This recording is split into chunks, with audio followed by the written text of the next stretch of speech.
Welcome to Universal Man. My name is Mark Wepp, and I'm here to help you unleash your apex potential. And today, I'm going to be starting something new where I'm going to be doing actual coaching calls with guys who are members of the Vanguard. And basically, you'll get to see what it looks like to have a full coaching session with me. And today's little session is with John Lucas, a longtime member of the Vanguard. And we get into some really interesting stuff that's kind of at the heart of my work. Really what it's about is how to connect with your dignity and how to use that as a power source to drive you forward, opposed to relying on what I would call vacuous energy or black hole energy, which is energy rooted in insecurity, rooted in the idea that you're not inherently good and that you have to kind of force yourself to go do good things in order to be good enough. Okay, that's how a lot of people go through this world, but there's a lot of problems with that approach, and we get into some of that in the call here. But in general, this is kind of some of the deepest stuff I talk about. And if you find yourself a little lost, then I highly recommend you go check out my Enter the Omni Game series, where I talk about these kinds of concepts in detail. But if you've watched that stuff and you're kind of up to date with, some of my philosophy, then I think maybe you could find a lot of value in this conversation. So let me know what you think of this. If you guys enjoy these kinds of conversations, I'll make sure that I keep doing more of them. And if you got any further questions about things you'd like to see fleshed out in future videos, etc., leave that in there as well. Otherwise, I hope you enjoy the coaching session. And if you'd be interested in joining my community as well and getting more feedback from me week to week, then make sure you check the link below and check out the Vanguard. All right, enjoy. Welcome, John Lucas. So pumped to have you here today with us for kind of the first real coaching session that I've done on the YouTube channel. I know I've talked to you a bunch in the Vanguard mentoring calls, but now we get to do a bit of a deeper dive, and our people here on YouTube get to follow along. So I really appreciate you coming on and doing this with me. Thank you. Thank you so much for having me, Mark. It's extremely honored to be here and receiving this from you. It's also with the support of the community. It's honestly surreal. I love you guys. Thank God it's just honestly mind blowing. Well, thank you. That's a great endorsement. I appreciate that. So, what do you think we can help you with the most today? Because I know we talked about a few different things. What did you decide to focus on? So, my main pillar of focus is centered around affirmation. If there would be a theme word for this session, it would be affirmation, knowing your worth, understanding it, feeling it, and acting on it. Because what I found was over the past several months, when I stumbled upon your material of radiant energy, connecting with your self-worth and accepting the fact that you have inherent dignity, it's like I've been given all these tool sets, but then it's the biggest thing that comes to me, the biggest enemy is apathy. When the going gets really tough, it's like, what would be your go-to? My used to go-to would be, if you don't do this, you're terrible, you're horrible. Do you really want to live like this your whole life? You're better than those people. And narcissistic energy would come up, and then it would be like, I could feel it would be rooted in lack and insecurity, and that would be what drives me forward. But then this new thing of affirmation, because it's a new thing. I didn't know quite how to wield this energy. And that's where I'm sort of stuck at. When the going gets tough, I definitely know that this energy could be harnessed, but that's where my block is. Sure. Okay. So you're coming from and I know some of this stuff because I know your background a bit, is you're coming from a place where you relied a lot on vacuous energy. This idea of like, all right, you're not good unless you earn your status. It's like, unless you go out and you do good things, then you just suck. Like you have a inherent nature of not good enough or, badness, however you want to frame it. And so if you don't want to suck, then you better get out there and make something out of yourself, right? Yes, 100%. And so that's how a lot of people, I think, view the world. And so you're definitely not alone in that. But obviously there are some downsides to operating from that place. So maybe before we even go deeper into the solution that you're looking for here, like what exactly are you trying to get away from? Why, I know you've been successful in the past using this kind of negative energy, this kind of like you're not good enough unless you do this thing, to drive yourself pretty well. So why do you want to get away from that? How has that negatively impacted your life? So the first is, as I continued using this energy, I definitely felt that huge sense of narcissism came in, where it went to overdrive, where I started believing I was better. I was better than everyone else. Therefore, I acted better.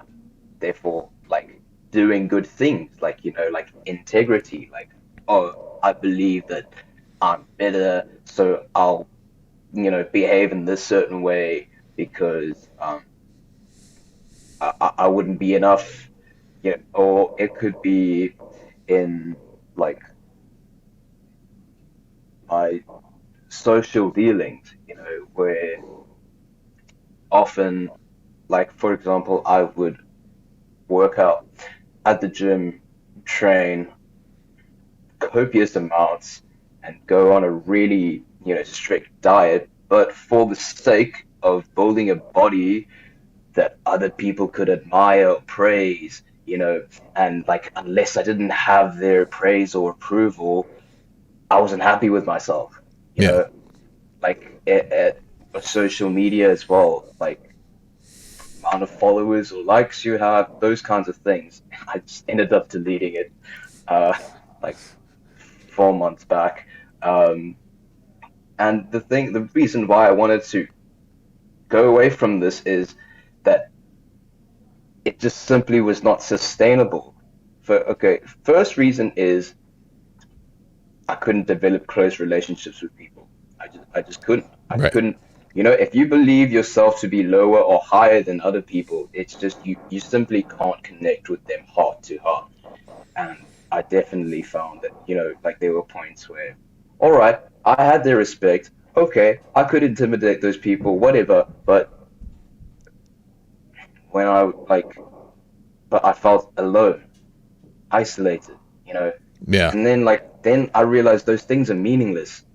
And but the most fundamental thing is that that motivation that I was using, it stemmed so much from lack, insecurity, longing, that it broke me. It wore me down.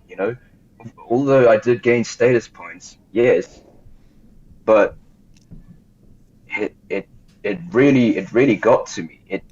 Yeah. It I doesn't feel burnt good to out. run off that all the time, does it? Exactly. And the main thing was I had this addiction to porn, like, and it was um that PMO addiction really got to me as well. Right. And the fact of the matter is, you cannot use energy that stems from lack and insecurity to beat an addiction that is embedded in lack and security. You just simply can't. You cannot extinguish fire with alcohol. You cannot extinguish fire with fire. You know Right. that it's just I using vacuous energy for me to try and beat this addiction. Yeah, it'll take me to 60, 90, maybe 100 days. But in the long run, I'm not the man I want to be. Right.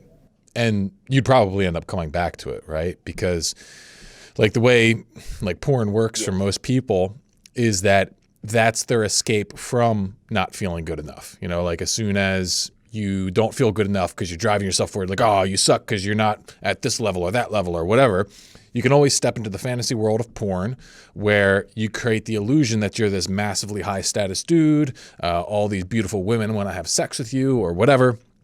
And so, you know, as long as you are using the feeling of not good enough to drive you forward, then porn will always be a coping mechanism, an outlet for that. And so it's extremely difficult to quit something like that while you're still running off of that kind of energy. And this is, that's why I discovered this energy. That's why I discovered this whole big fundamental mindset thing between your identities, because I was like, man, why do some people get so stuck? Why can't they do it? And you trace it all the way down. It's what they believe about themselves. And so you realize that this mentality was absolutely not serving you, you know, day-to-day life, your relationships. It wasn't serving you in your recovery process. And so, you know, you started to move away from it. You started to accept, all right, maybe I've got inherent dignity. Maybe I can view myself as unconditionally good and nothing I do is going to make me any better or any worse, right?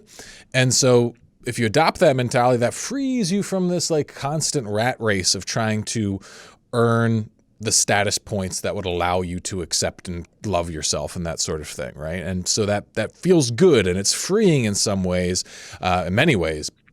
But the problem then is, how do you motivate yourself, right? How do you get yourself to do things, especially difficult things or painful things?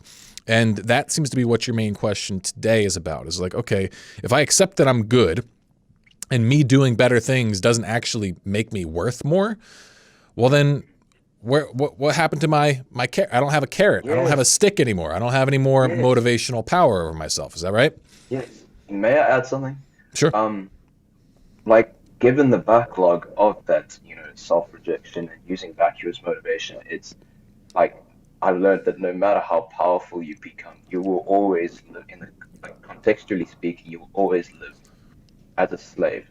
Like you were a slave to your desires or your insecurities, or I know that my self-worth was embedded in other women's attention. Sure. Know? Like I could appear as grandiose and as charming as I could, but the fact of the matter is, it was them who decides whether I was happy in the end. You know, like right. It like Star Wars Sith Lords, all the Sith Lords essentially are slaves to the, you know, the Emperor. Harry Potter, all those dark wizards are slaves to Voldemort. You know, that kind of thing. But with radiant energy motivation, it's you take ownership. You know, it's you become you. Like I did feel some form of liberation. Like I didn't feel that need to always go to the gym. Like I even came across thinking, should I take steroids or not? You know, like it's like I've been freed from that, and I'm no longer having to give in to those holes. Right. You know? Right. And if nothing's sucking from me anymore, nothing's getting me to produce things, what's the thing that's going to push me to do great things? Right.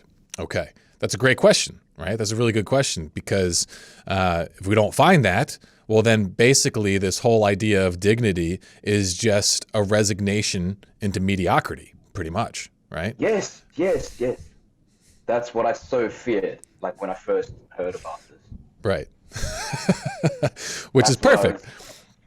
Which is perfect. So, you know, I think there's always a polarity to everything, okay?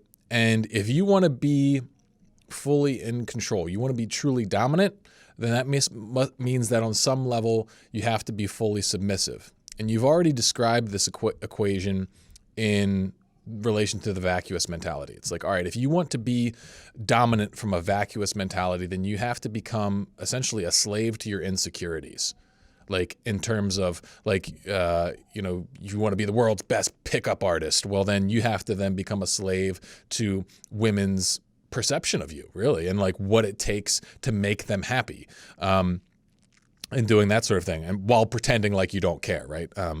But that's essentially what it is you become a slave to other people's opinions, or you become a slave to your own like hierarchy of status, where it's like, I have to do this in order to be good, and so I'm going to submit myself entirely to this path of whatever so I can earn enough points to be someone I like.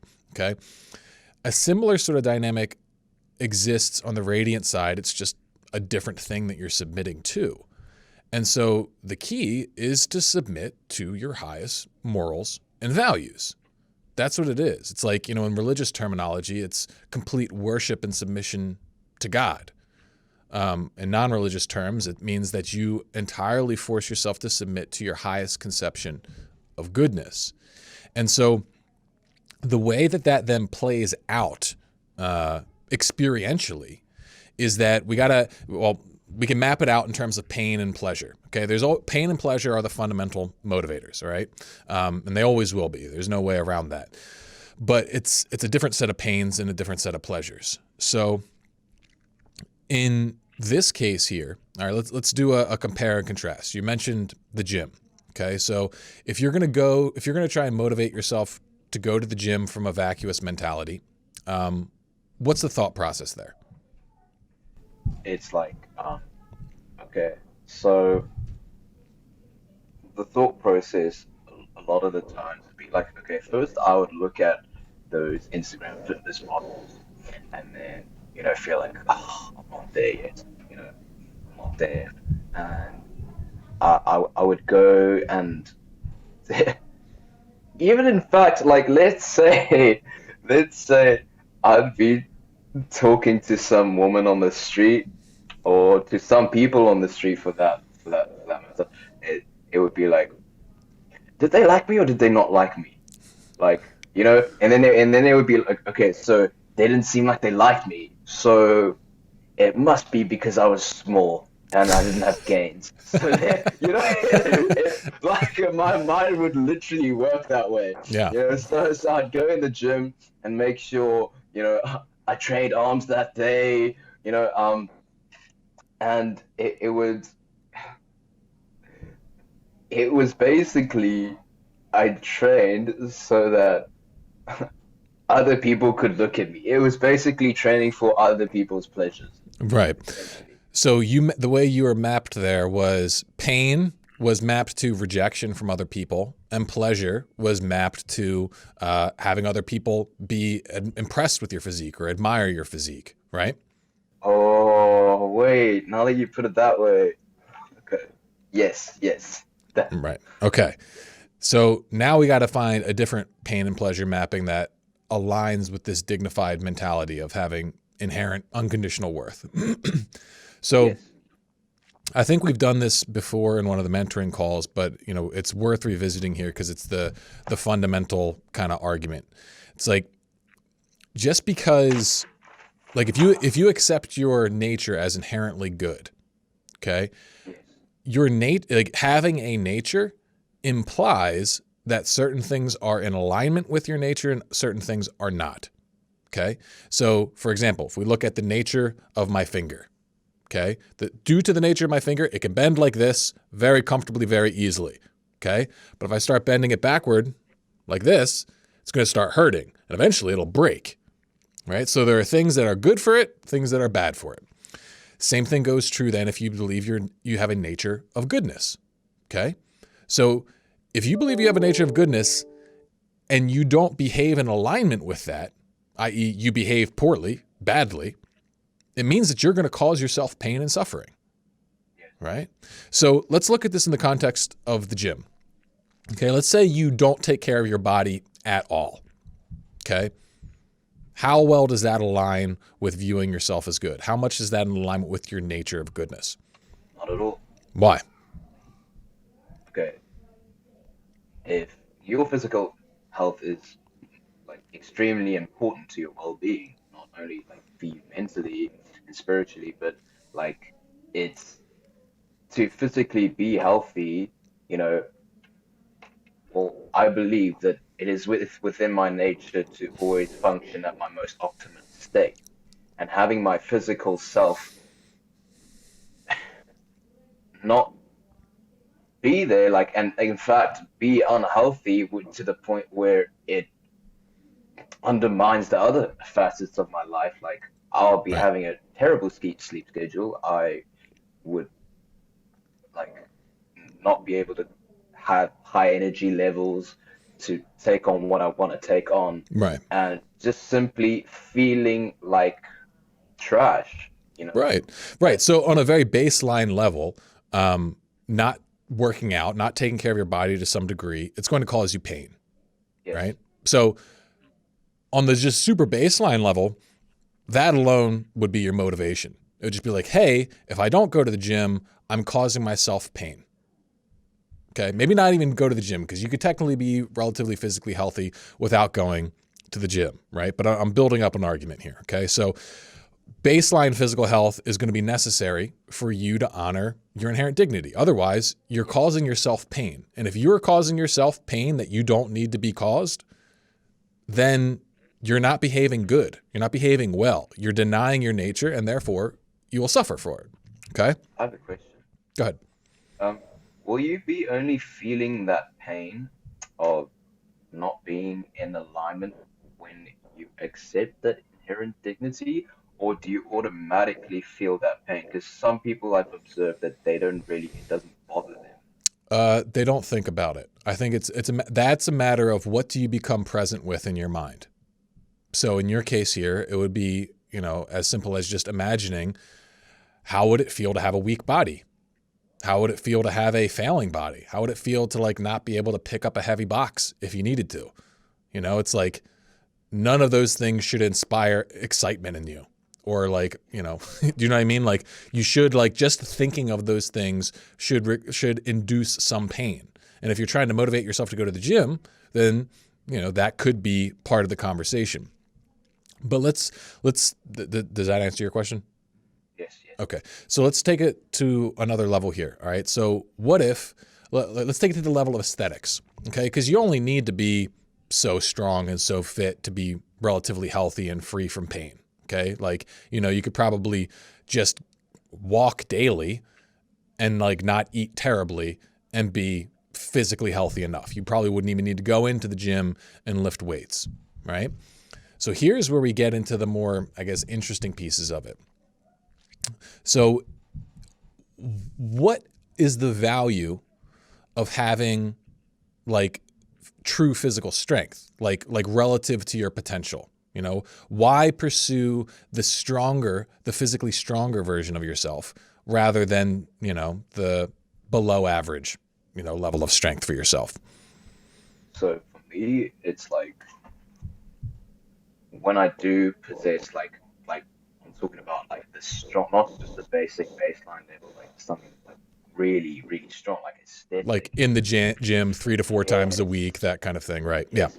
In my mind, it's like when I have that, I would be able to like not only feel great, but it's like you got that mental edge. You have that, it's you are that character. Like it's like in video games, when you play as the protagonist. Like I'm a huge fan of Assassin's Creed games, but like any kind of those Yeah. RPG games, the hero is always like the appearance is he's muscular, he stands tall, his chest is up, his shoulders are broad, and he's like physically like when you play as that character versus if you were to be a rat. I don't know.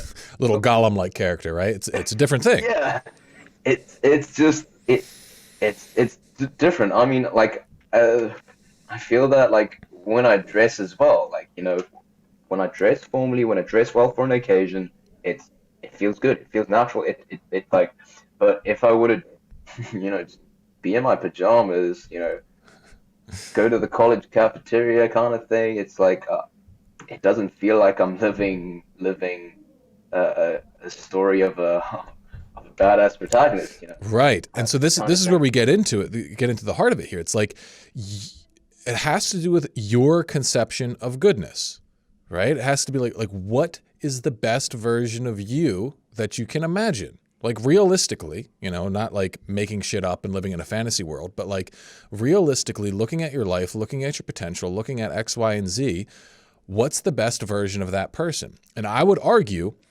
that your highest vision of yourself, that is your nature. Because I believe your nature is one of goodness inherently. And so that means that like the most good vision of yourself is the one that is most in alignment with your core essence, your core dignity. And so anytime you deviate from that ideal, you're bending the finger backward. I see. Does that make sense? And so that's going to look different for each person. Some people, maybe they've got, a super demanding job and time restraints and like they're skinny and weak and they don't go to the gym and it's 100% on purpose and in alignment with their character because they're absolutely choosing to optimize their time and energy to go to other places that are more important for their character development. But in yours, that's the motivation, is that like, this is the man that I want to be. This is the ideal. And so either do it and represent your dignity and be in alignment, or not and suffer the pain of bending the finger backwards, of incongruence. That's really what it's about. It's about if you do not act in accordance with your ideal, then you are incongruent, and that will always cause emotional strife within you. It'll always have a feeling like something is off, and that should be there because it's telling you that, hey, you're not psychologically aligned with the truth of who you believe you are, who you believe you should be. So, acting in accordance to your ideal self. Yes. Okay. Exactly. Okay. And I wanted to ask, like, what basis do you have for justifying the fact that that highest conceptualization of whatever facet it is your nature? Why is that so? Because why is that our nature? Well, so like the idea that you have inherent dignity, that's a choice. You can't prove that mathematically or anything like that, right? So it's like at a certain level, it starts with belief. Starts with belief. So we're building off of a belief. And so if you believe that you're inherently good, well, what does that mean? What does that really mean practically speaking? Well, then we have to take this idea, this abstract idea of absolute goodness, inherent dignity, and then map it to the specifics of our life. And if we're going to map it specifically out, then what does that look like, right? I mean, what would you map it to? You wouldn't map it to the mediocre version of yourself. You would map it to the best version you could imagine, wouldn't you? I mean, okay. So like that inherent dignity you're talking about, like mapping it, like practically speaking, you would want to hook it to the best and ideal version. Right. But there is a caveat there. It's not the ideal version in a vacuum. It's the ideal version with the exact same circumstances that you are in. So, for example, like say you had like just going back to the gym example, like say you had, infinite money to hire personal trainers and personal chefs and things like that. Your physical ideal in that scenario is going to look very different than you as a college student, which again is going to look very different maybe than you when you have your first kid, right? Like there's always going to be different energy and time restraints and things like that. Right. Well, yeah, exactly. If you put on a couple of pounds when you're, the first couple of months your kid's born, I think, that's understandable, especially if, your wife's struggling or, just your time's too taxed. Right. And so what you want to be doing is like, given your current circumstances, what is the best that you could make of it? That's what it comes down. What is the best deal you could play? Best game you could play given your current circumstances. And we've really isolated it by just talking about the gym, but it's really a connected picture because right now you could completely optimize for body and let your studies go to shit. That wouldn't be the ideal, right? You'd have to really construct a circumstantial ideal based upon everything. And it's like, all right, so if I look at all the time I have available, all the energy I have available, what I really care about, what I don't, what is the best I could do at the gym? Maybe it's, an hour at a time, 3 to 4 times a week or something like that. Okay. Then that's it. That's your ideal. And you do that, right? And then you adjust if maybe you overshot or undershot, because sometimes it's sort of hard to tell right away. But, you have things ranked in hierarchy of, a hierarchy of order of what's most important. And it's the pursuit of embodying these ideals mapped to your circumstances. That's where we start developing our map that we use to measure, are we in alignment or are we not in alignment? Yes. Does that make sense? If we were to shift this from the gym to Yeah. quitting porn, Yeah. like my previous streak was wired from if I go on this streak, I'm gonna be instantly magnetic to women, and if I if I do this, I'm gonna be so motivated to do all these things. Like I'm gonna write release 3 EPs, and do all of this, and I'm gonna have like the best body ever, and I'm gonna all these things, and then part of why I fell off the horse was because what motivated me to do those things, it was essentially like that slave part of me wanting other people's approval, or chasing comfort, or one of those two kind of thing. Right. And right now it's mapping the pain and pleasure. Yes. So let's get into a specific. Okay. So give me something that you're struggling to have motivation around.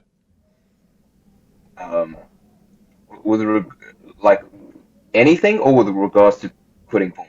Anything. Okay.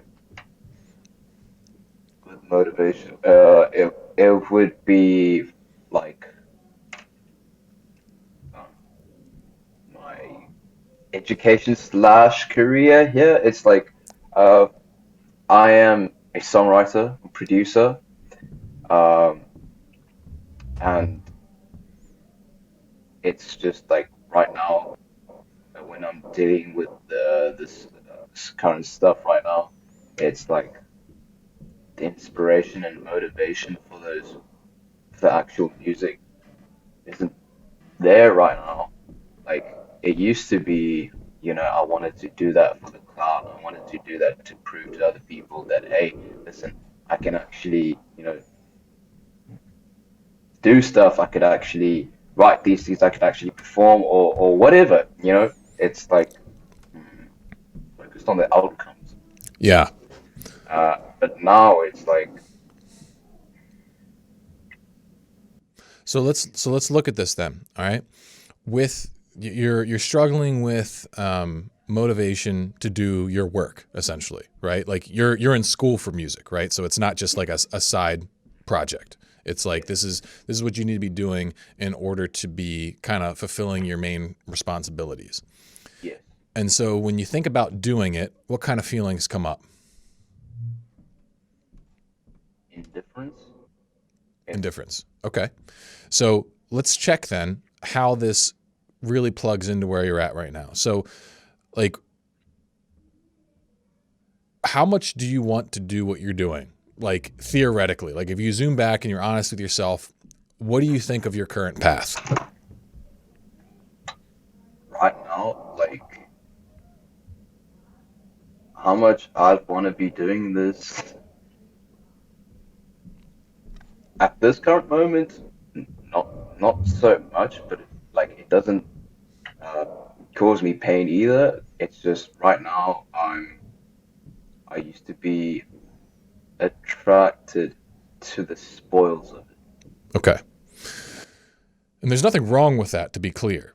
You can be Yeah, attracted to the spoils of it but I think maybe we have to reframe it. So like, Yes. correct me if I'm wrong here, but the old you liked the idea of being this successful musician, producer, whatever, because of all the adulation it could earn you and like how people would think you're cool and that sort of thing. Is that right? Yeah. Yeah. Okay. Well, do you have any personal passion for music? Yes. Yes. What do you like Yes. about it? Like uh, the particular music that I'm into producing and creating right now is like atmospheric, I would say, nostalgic, atmospheric, and like I have a personal attachment to that kind of stuff. Um, and like whenever I do have those moments, like when I like some moments, like some weeks, some months, I'd love it. Some months I'd be like at the down low with it. But when I do create those things, it's just amazing. Like I love it. It's like I don't have to take a break from it. I would almost like forget eating Yeah. kind of thing, Right. you know. And but then it's I think one of the main factors that did hinder this was like my escapist behaviors, my addiction. Like it Right. really routed my dopamine in other ways where it shouldn't be. You know, Right. like I just feel like I could put way more love and way more energy into my music. Right. Um, And so that's definitely a piece of this. Okay, so if we're going to look at this situation from like a raw neurochemical level, um, you're not going to be able to be really hooked into your music if you're doing a lot of other things in your life that are more exciting than music. Pardon, can you say that again? You're not going to be able to get hooked into your music if you're doing a lot of other things that are more exciting than music. Yes. And this is kind of a fundamental truth of like why I believe like artists need on some level to be monks in order to create their greatest art. You know, there is a lot of people would disagree with me. I know there has been a lot of great art created down the hedonistic path, you know, heavily influenced by drugs and that sort of thing. But I think that that comes at a very tremendous price. It really shortens usually the artist's creative lifespan, and a lot of times it'll even shorten their life period. Um, and so the alternative approach would be to try and plug into something higher, to try and plug into a different sort of energy instead of trying to get something through, you know, achieving these accolades or whatever. It's really just about creating an inverse. It's tapping into a different sort of neurochemical framework in a way that's more oxytocin based. So instead of going from getting energy that comes from, you know, catabolic stress, you know, cortisol, like force yourself to do it or else you suck, while simultaneously intoxicating yourself with the, you know, potential, you know, serotonin status gain of being a hotshot rock star or whatever. Instead, it becomes about being infatuated with the gift you give yourself, because you know how it is. Like when you are immersed in your music, are you happier than like, is there anything that makes you more happy than being immersed in your work consistently? That makes me more truly happy. Beyond relationships and that sort of thing. I wouldn't think so. Okay. Well, then in that case, doing what you need to do to immerse yourself in your work is the greatest gift you can give yourself. Okay. Would you agree with that? So doing what I need to. Can you repeat that again? Yeah. So it's like doing the thing that lets you be the man that you want. That's a gift to yourself. And you got to connect with yourself like a person you deeply care about.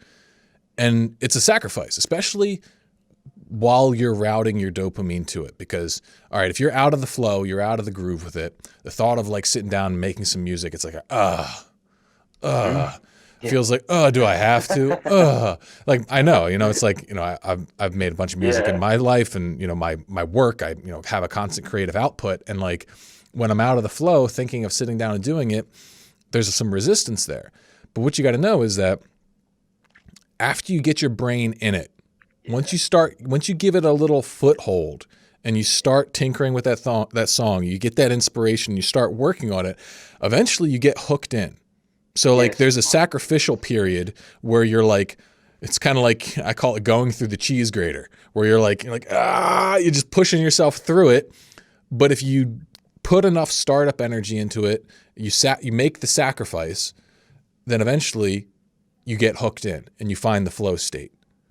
My And most fire things that I've produced, created, came from like were things that were in my mind, and I was like, I have to write this down. I would like leave class early. I'd say sorry, I need to go, and like quickly scramble, get my laptop, hook the speakers in, and get my MIDI keyboard, plug it in, and it would just be like, please don't talk to me, and then I'd do that. But it's like they come in short spurts. It's not like um because during this whole time I was still addicted, and like but like those were really profound moments for me, and it's like I don't want to just have those short spurts anymore. right. And so if you want to have them constantly, then you need to devote yourself to the craft. Okay. Like people have asked me, like, since I've started producing an email every day, now a video, 5 days a week or whatever it is.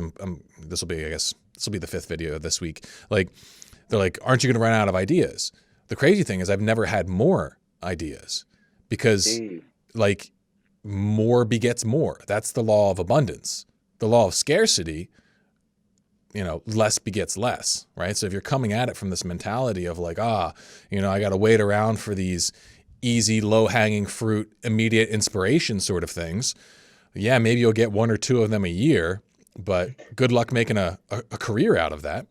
Yeah. It's like you have to make the sacrifice of showing up, right? And you got to show yourself that like by populating your brain with this, you give your brain the opportunity to take advantage of its associative mechanisms, because that's what your brain does. That's why the more begets more maps out. It's not just some kind of metaphysical woo-woo thing. It's like your brain multiplies what it's thinking about. And so if you're thinking about music, it's going to produce more ideas about music. Yes. And so it's like you have to plant that seed by showing up to the blank page, by getting something down. And once you get more stuff down, you get all these little ideas that pop out, and each one is its own little plant that you can then nurture and cultivate. You just have to feed it. Instead of like a normal seed, it takes like, soil, air, water, sunshine, whatever. An idea, it takes awareness. It takes questions. It takes, the art of construction, trying to map it out and seeing what happens.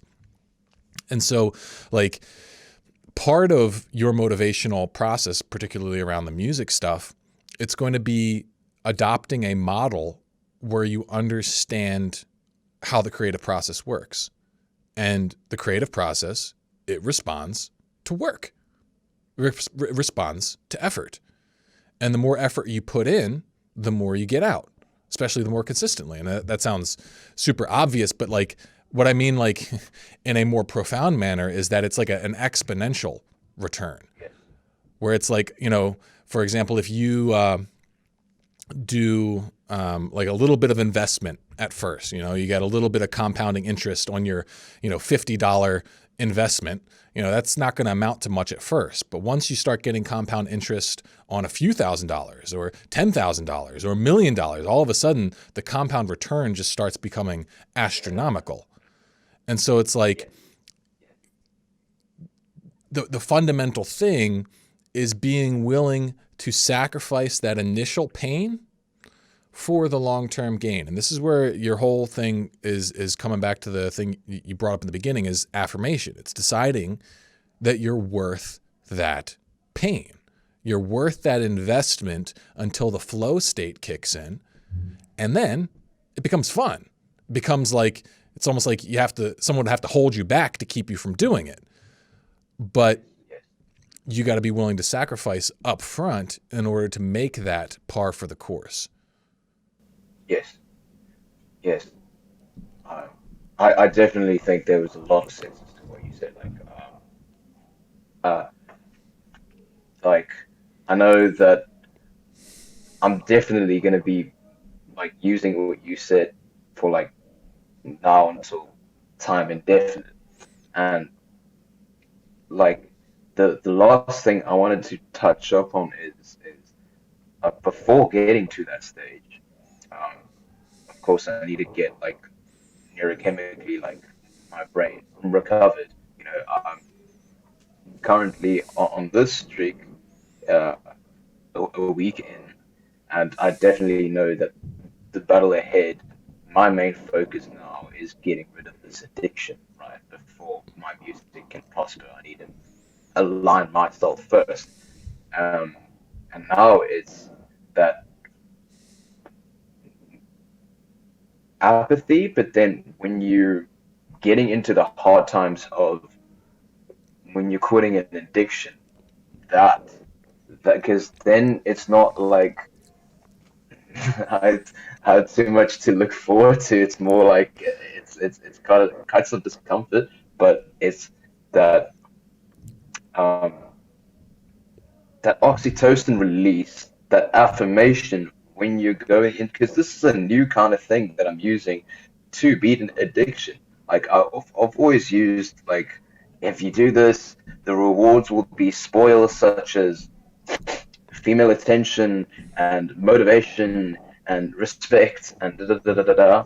But now it's like the rewards will be like honoring your dignity, like connecting with your worth, and like doing something that's honestly helpful to you, that's beneficial for you, that like sincerely, you know, and it's that I part would of take it. it I further than think. that. I would take it further than that. Like, I feel Yes. like on one level, yes, we do have those humble things, but important things of just simply being, someone you admire, being able to affirm your worth and that sort of thing. But like, if your calling is music, which, by everything you've told me, it is, at least at this stage in your life, then the other pieces may also be a part of it, right? Like if you're meant to create music, then you are meant to move people with it. It's not just supposed to be this masturbatory pursuits that you can feel proud of yourself. It should be a gift. And it kind of comes back to my point about the gym too. It's like, it's all right to pursue aesthetics. That might be the best representation. In the same way, it's all right to pursue having a legion of fans. But it's just, you want it to be coming from like, you want to have fans from like that are born of you being your most authentic self, right? It's like you want, Indeed. like we want to have the whole thing in alignment. Like I could do content on things I know that would get me more views, but they would require me to be someone I didn't like. And they would require me to view my content creation process, my business and everything like that in a way that was at the cost of my dignity. But if I'm pursuing my business in a way that's in alignment with what I want, what my visions are and that sort of thing, then like it would only make sense for me to try and make it as big and successful as possible. Otherwise, it wouldn't be a proper representation of like, the core impulse that I'm running off of. Right? Like I want it to be as good as possible because I believe I'm as good as I can be, right? Like I believe I'm perfectly good. So shouldn't my work be perfectly good? And then shouldn't the results be perfectly good? And it's like, obviously you're going to have setbacks and things like that, but Yeah. we're talking Yeah. about the driving impulse here. Yes. Yes. What do you think of that? It's um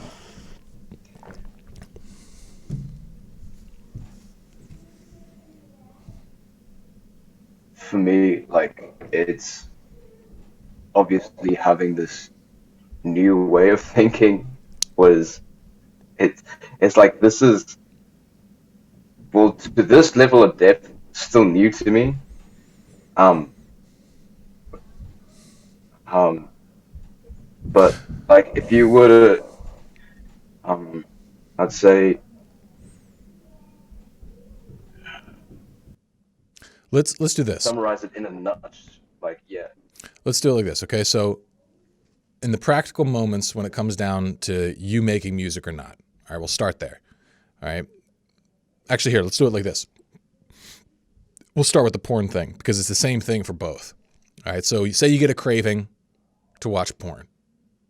All right. What's the technique that I teach you guys in the Vanguard to get past your porn cravings? the cut method, Right. sensory transmutation. Right. And so how does the cut method work? You ground yourself, you plug yourself out of the trigger, you make sure that you're present with your physical self. Because if not, your terminal mind is powerless. So connect with the earth. And once you're present and you're grounded and you've relaxed, you move into the centering stage, which is you're opening that black hole and you're shining that affirmation energy into that black hole you're releasing. So neurochemically, what's happening is you're releasing oxytocin for yourself as opposed to A little louder. Sorry. dopamine. Right. As opposed to dopamine. Like it's the oxytocin that's going to help you through with that black hole that's urging and craving and shining that bright light. And then once that phase is done, you look for what's the best action I can take to ensure that I do not end up with the outcome of relapse. And it could be a chain of actions. Right. You take them and you do that and complete the circuit. My most difficult part is that affirmation, that's shining that bright light inside of me, that connecting, loving myself. That part. Right. Okay.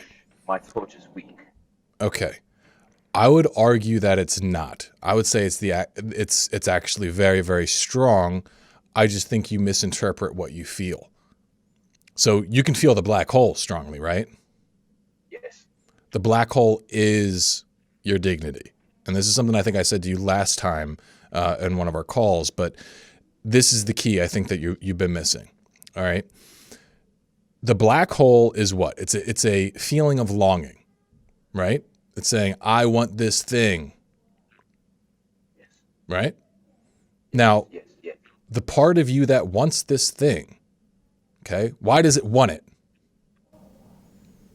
It For me, I know that it wants it. It wants it because of comfort. It's crying out. It's like crying for mommy. It's like crying for the security blanket. It's like we're not gonna be okay unless we have it. It wants it. I know that black hole, when it does pull on me, it just doesn't want to feel that anymore. Right. It Exactly. And please don't make me go through this. right. Like, and no, just let me just look at it. It's fine. We can just look at it. And that's that. It's Right. what the black hole does to me. Right. And that's what it is. The black hole inside of everybody, it's actually aiming for something good. Now, the problem is we take shortcuts. We lie to ourselves. The black hole is always looking for some kind of satisfaction that we could deem as good. So in relation to porn, the black hole is crying out for the stimulation that would take its pain away, the pleasure, right? That would take the insecurity away, whatever the issue that you're dealing with, boredom, loneliness, stress, whatever. It's looking for something good because it's feeling a lack of goodness. And as long as you don't look too closely, as long as you just look at this little deceptive slice of reality, porn is a perfect gift. It's an instant feel-good button, right? And this is the thing, is like the black hole, that is your dignity. It's looking for goodness. And it only ever looks for goodness. No one's black hole asks for things that would bring you pain, that would like make your life worse. It's just like, sometimes it just asks for things that are irrational. It asks for things that are deceived. It's deceived into thinking that lesser things will lead to greater goods. And this is the role of the terminal mind, is to fill in the gaps and be like, okay, hey, I hear you, man. You want something good. Sexuality is good. Sexual stimulation is good, but taken out of the proper context, just pursued in kind of a hedonistic, pornographic manner, it's not going to make anything better. It's just going to make things worse. So instead of giving you that shitty indulgence, I'm going to give you a better gift. And so that's what it is. It's like seeing that black hole that is the bright light. It's just not in truth. That's what changes, a longing from like a vacuous to a radiant one, is that a vacuous longing is rooted in self-deception and a rejection of inherent dignity. A radiant longing says, Whoa. I'm inherently good, and it looks at reality, like the truth of cause and effect. So what you said was vacuous.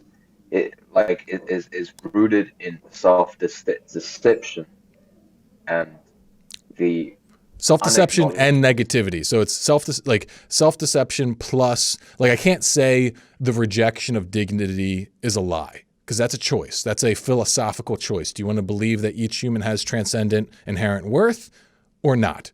Okay. If you don't believe that, well, then I don't really know how to build you a bridge out of the darkness. So, but I know you do embrace that mentality. So from there, everything else in the black hole vacuous feeling, it's just deception. It's just emotions not mapped to truth. cross-wired. What's that? I see.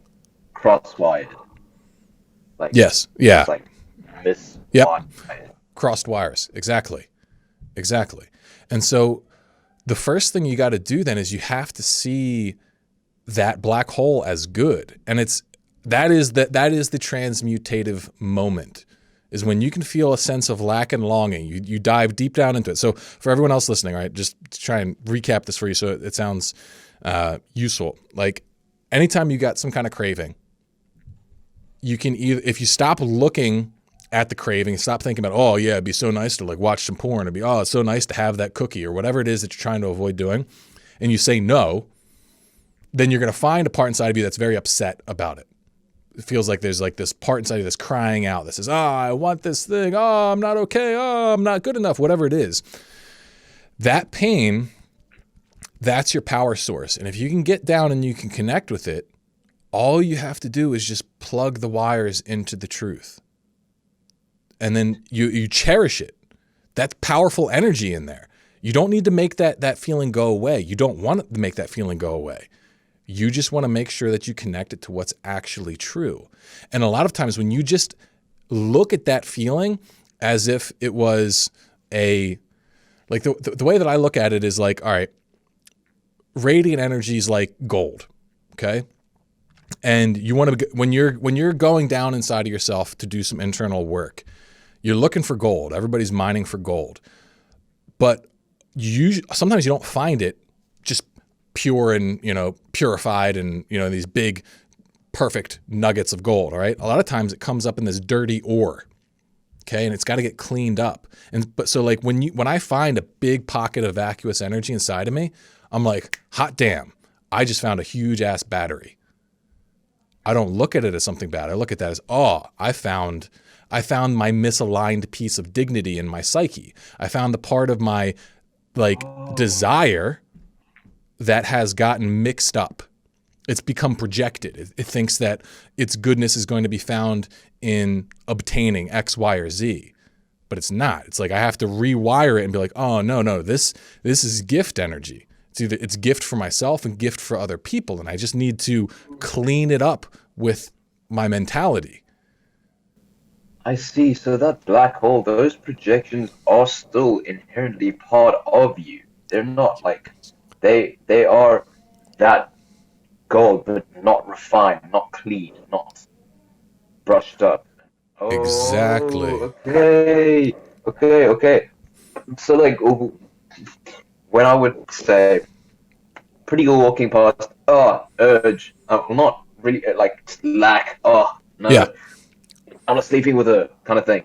Right. That hole or that projection, that vacuous thing there is that essentially That's your that's what heaven I'm energy. That's like your divine energy right there. The problem is like your like inherent dignity. I would say it's a transcendent good. And so the desire that flows from it is also transcendent. It's like in religious terms, it's the God-shaped whole. It's the desire for heaven, perfect bliss. We all have an infinite desire for perfect bliss, perfect goodness. And when you see that woman and you fall into a lack state, what happens is like you've projected heaven onto her. And the fundamental lie there is that there is no finite thing, no matter how pretty of a woman, no matter how many pretty women, none of them will like it'll never amount to heaven. And that's the lie we fall into is we put our heaven onto finite things, on the approval of other people, on, sexual conquest, on making XYZ money. Okay? It's like that's the lie. And you cure that by recognizing, no, I want something more than all of this. I want something more than just an instant of sexual pleasure. I want something more than just, a number in a bank account. Like you want the full realization of your spirit. You want to be shining like God, more or less. And that's why so many religious traditions, the culmination of the spiritual experience is union with God, where our dignity is fully shining through. So it's like, in the Christian tradition, there's this idea called the imitation of Christ, where it's basically like every single person is supposed to become Jesus in their circumstances. You are supposed to become God. Like, and that's the thing is like, it's not about turning that bad desire down. It's about cranking it up to 11 and tearing the knob off and wanting more good, and more good. And so when you allow yourself to feel the fullness of the desire, then you realize that there's something much bigger here. And sometimes you have to, and when you have that bigger perception, sacrificing short-term pleasure becomes far more palatable because you realize there's a bigger game here. You're meant to shine much more brightly than this little instance where your wires are crossed. see. So in the porn instance, when you have that black hole, you want to turn that all the way up and look for, no, I don't want just this satisfaction of this X video or X actress, or I want something. What am I truly wanting? What am I truly looking for? And then it becomes like the zooming out, and then what like and then you would think then the perfect gift for that desire is not giving into the urge. The perfect gift for that desire is, in fact, staying away from it, It's more than that. sacrificing. It's to become a channel for heaven. It's like instead of you trying like the vacuous mentality, they want to suck all of the universe into themselves. They want to conquer everything. It's essentially metaphorically the Satan archetype.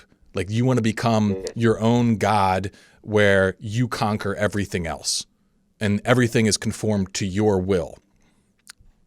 The opposite approach, though, is that when you turn that desire all the way up and you align it with the idea of dignity, is that you become a little portal for heavenly energy to come through you. And maybe in that instant, it's just, you not watching some porn and doing something else instead. That's far more heavenly than, acting out and jerking off to porn. But like, if you keep letting that energy flow through you, you start to create your own little heaven on earth in your sphere of influence. And this is what you see in people is that when they are connected into this, it's like they become these energetic oases in this sea of bullshit where there's light and there's goodness and there's prosperity and abundance and joy. And so it's like, that's what you're striving to become is you're striving to become a gateway for this to flow outward, not inward. You're not a sucking, black hole. You're a radiant light. And so when you connect, when you uncross those wires and you find that inherent desire for good underneath all of it, then you say, okay, well, how can I manifest some of this goodness in concrete form right now? And that's what the gift is to yourself of staying clean. It's not, in fact, not running away from your desires, but tapping into them. Yes. It's tapping into them in a more true form. And so let's apply this to the making music, okay? When it comes time for you to do some musical work, you're going to feel this resistance, okay? And if we want to find the black hole there, we say, you know what, we're absolutely going to work on this. And then all of a sudden, you're going to find that little crying part, the little black hole. It says, oh, I don't want to. Oh, it's too hard. Oh, I can't produce anything good. Whatever. Okay? You do the same thing. Cup method. You go right into the heart of it. You connect with it. You're present with it. And then you ask yourself, all right, I'm going to love this energy here. This part that's crying out. What does he really need right now? Well, how could I let a little bit of this heaven energy flow through me and create some goodness right here for me? Contextually speaking, what's the best move? And when you have something like, when you're going through quitting porn, sometimes the right answer is just, you know what, I'm going to take this pressure off myself. And the biggest win I can give myself right now is just stay clean. Okay. And so you got to give yourself permission to do that. You don't want to be taking on too much when you're trying to quit porn. You know, that's got to be the top priority. But a lot of times you're going to have the ability to do more than that. And so you're going to maybe say, you know what, the best gift I can give myself is to make the sacrifice of sitting in that creative chaos and discomfort for a few minutes and see what happens. And what's interesting is as you start getting good at this, it's not an attitude of forcing yourself through it, okay? It's an attitude of play. It's an attitude of curiosity. It's an attitude of adventure. This is the energy of radiant operation. Play, curiosity, compassion, gift, adventure. This is where you want to be coming from. So it's like after you center yourself, it's like, what's an adventure I'm willing to go on with myself right now? Maybe you just start playing a few scales. Maybe you put on some other music and you're like, you know what? I'm going to listen to this theme and see if I can come up with an interesting riff inspired by it. Or whatever it is that you think is a good move, you focus on trying to find something that is in alignment with that fundamental hunger, that fundamental like energy that comes up that's trying to block you. Because I'm a firm believer that whatever is there is exactly what you need. It's 100% what you need. I believe that you're always getting exactly what you need in order to get to the next step. And you just got to be willing to follow it, to explore, see where that thread inside of you takes you. Because maybe it takes you to a point of introspection that then launches you into a whole new level of creative insight. That's what's happened to me repeatedly. Like if I sit down to like do content at this point and I feel blocked, then I know that the inspiration for whatever content I'm doing is going to be found in analyzing the block. Because as I sort through what's blocking me, blah, blah, blah, blah, I'm going to find something that's worth doing a video about. And as an artist, you're probably going to find a very similar thing. Yes, yes. So really what it is, it's like, this is why faith is a fundamental aspect of almost all religions. And it is in this work too. It's because you have to be willing to step out into that edge of the unknown where you like, maybe rationally you have an idea about what's going to happen, but emotionally you don't know. Like when you have a porn craving, all you emotionally feel is that if you don't act on this urge, you're going to be in pain. So that's the only thing you can feel in that moment. And so it's like a leap of faith to step beyond that craving, to step out into the chaos of not acting on it. And that's the faith. That's the gift that you got to give yourself. Yes, yes. And then one more thing I wanted to ask that remember when you said something about it should be radiance is like derived from play, energy, adventure, and being adventurous, curiosity. I wanted to know what would the feeling of battle and conflict be? Could they be both vacuous and radiant? Like say, like often when I do like fight like this porn addiction, it's like sometimes I get into the mood of like I'm going to war with you kind of thing, and like it feels naturally empowering, but then I'm not sure like is this vacuous radiant Like, if Sure. there, if Sure. There is, I think there is such a thing as holy war, like when you're fighting for righteousness and whatnot. Yeah, you can absolutely tap into that more combat based mentality where, you're battling evil. I would say this works best though, and really the only place you want to be wielding it is when you're battling lies. Okay. I The see, problem is that's going to be very limited when what's really going on is insecurity, really. Or like there's a part of you that just wants love, right? It's like if the reason you're feeling resistant is because you're projecting your worth on the outcome of your music, like being like, I'm only good if I do this. Well, then like you can go to war with the lie there and be like, no, that's not true. But really what's going to get you moving forward is if you value that part of you that like, and you come up with a game that it's willing to play, be like, hey man, listen, we don't need to do this to be okay. But I think we want to, it's like, I think, if we just play around with this for a little bit, something really good could happen. Even if nothing magical happens right away, we know that if we build this habit, then good things are going to come from it. Our dopamine is going to get invested in it. We're going to get more inspiration. We're going to get into a groove with it. And that's where the self-talk really starts becoming important, like being able to show up as a leader and a friend to yourself. And so, it's always going to be a mix. You can't get reliant upon one form of energy being your be all end all. And that's kind of, and that's where I would say that vacuous energy has an advantage in that like you can really simplify your life. It's just like hate yourself to success. It's like, that's all you got to yeah, do. But it's much more complex when you're going at it from the radiant perspective because the best journeys are complex. They do have different kinds of energy in them. Like the best stories, they have laughter, they have drama, they have romance, they have, maybe some sick action sequences.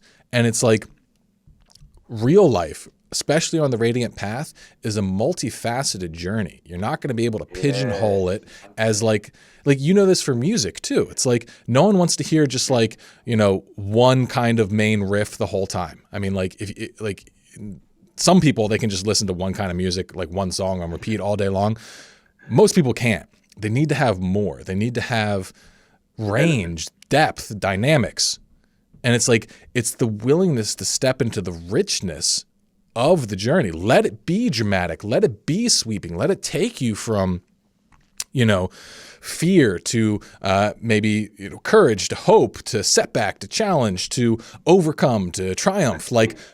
go on an adventure. Every single urge is an adventure. It's a journey. And you just got to be given, you just have to give yourself permission to show up to it. Like, it'll take you on quite a ride. It's just when we pigeonhole it and say, no, I'm supposed to feel this way this time because that's what porn lets me do. It lets me press one button and feel one thing always. And like, that's why we get addicted to it because Yeah, it's it's so, guaranteed. Yeah, it's guaranteed. yeah. Exactly. It's it's just like cheat code for Yeah. a reset button, I guess. Yes, exactly. But then what does it do? It robs you from the journey. You no longer go anywhere. Your journey is Yeah. effectively stalled or seriously slowed down. Yes. Like making progress in the game and then losing, didn't save, lost the progress. Sometimes I feel that happens, but you know, So, sometimes I feel that happens. so I've given you a lot here, and this has been a very this is kind of like some of the most abstract stuff that I can try and coach people around. So, like for you, if we're gonna set up some practical kind of things for you to work on this week, Yes.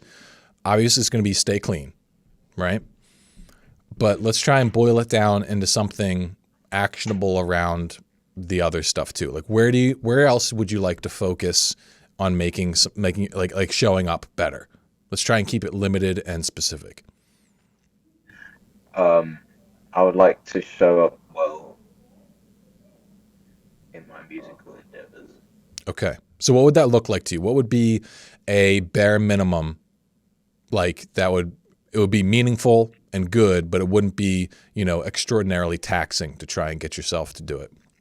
My professor today told me, and it was our first class, he said, record, produce, or write at least 5 minutes every day. Even if you have no idea, just play around with anything, even if it's just bullshitting around. Just do it. Just like simple, do it. And then he gave reasoning as to why that does work. So that's what. Yeah, that's perfect. That's like a ideal kind of slight edge baseline. And so I want you to try that. 5 minutes a day, you sit down and you do something. Now, for our work here particularly, when you run into the resistance to doing that, what do you want to do? Cut method. Yeah. Find the black hole and try and, calm it down. Really, that's all you're doing is you're calming it down. You're freeing it from the vacuous energy. You're connecting with it and you're saying, hey, man, your goodness and badness does not, correspond to what kind of results we get. The big thing here is that we just do what's good, which is show up.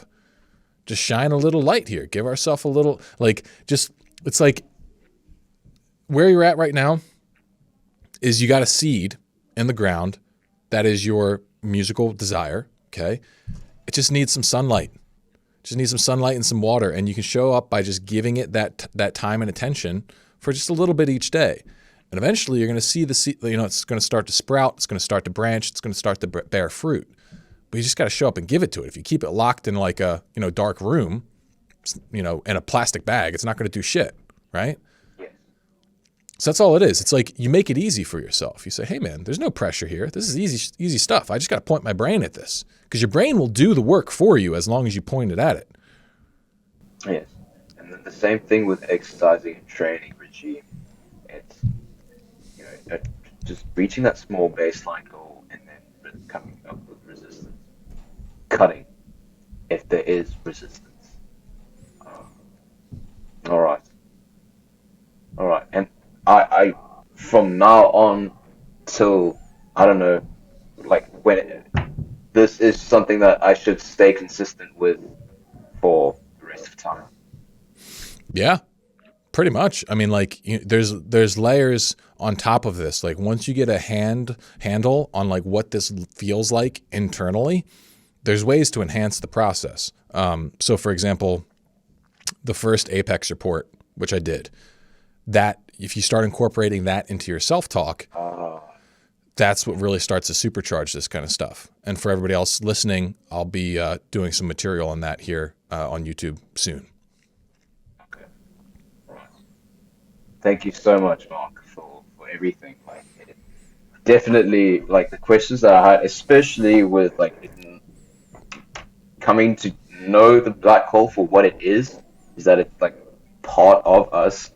It is our dignity, and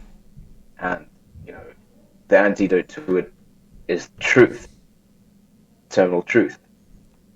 Right. Right. Yes. It's recognizing that like you don't want to get rid of that desire in the black hole. You just want to free it from its conditional framework. Right? Free the desire and like view it as to what it authentically is, not what it's embedded in. Right. It's like it's your hunger for good stuff. And so it's like, all right, once you tap into that, then it's your infinite battery for doing good things. That's what your dignity is. It's like your infinite justification for doing good things. And when you can connect with that on an emotional level by turning all your black holes into batteries, then you've got what you need to do whatever it is you want to do.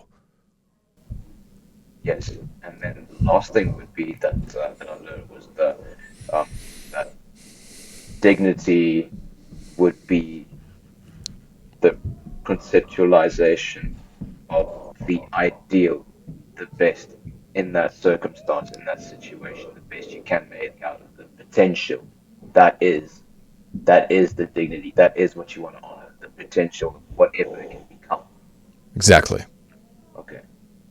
All right. And to honor that dignity and live in alignment and accordance with that highest potential. All Exactly. right. All right. I got it. Thanks so much, Mark. It cleared a lot of things for me. Good. And it was encouraging to know that like it wasn't that my torch is weak or my affirmation was weak. It was more of a misinterpretation. Yes. And Um, that's a thing for everyone to remember is that like the more intensely you feel the black hole, the more power you have waiting inside of you. That's really the wow. heart of it.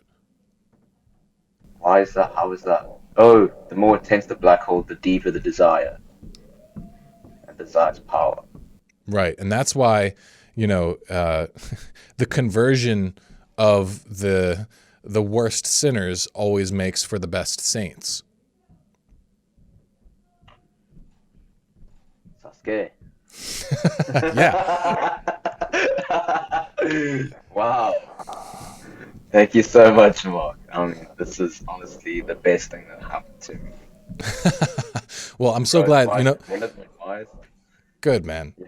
Good. I'm so glad you decided to do this call because I know you've been someone who's been digging into the deeper aspects of my content for a while. And so this call, if anyone listening, if this call was a little bit over your head, don't worry about it. Maybe go check out my Enter the Omni Game series, which will give you a really strong primer on a lot of the stuff we talked about here today. But for everyone else, hopefully you got something really useful out of this. Thank you so much, Jen Lucas, for coming out here and being willing to be so open and honest with all of us, because I think we all benefited a ton from it. So thank you so much. My honor. Thank you.